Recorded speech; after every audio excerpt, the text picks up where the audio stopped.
any other like tidbits in terms of new reliability leaders coming into this space, how to shift the culture of a team to move from like reactive to proactive and really truly embrace this idea of reliability? Any other tidbits, any tips and advice there for new reliability leaders? It all comes down to patience and just taking it a little bit at a time and not trying to eat the elephant in one bite. It takes a lot to change culture, especially when you have an established maintenance team that may have 20 plus years in one single facility and maybe more after that or before that.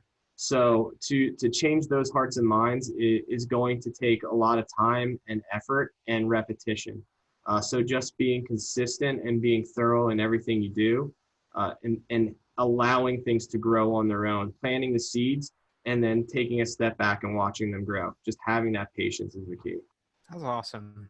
Yeah, I absolutely believe that as well. Again, it really is this like crawl, walk, run approach. It's an evolution. Doesn't happen overnight. And, I think the point that you mentioned, which is showcasing value, Mm-hmm. is the most important piece here.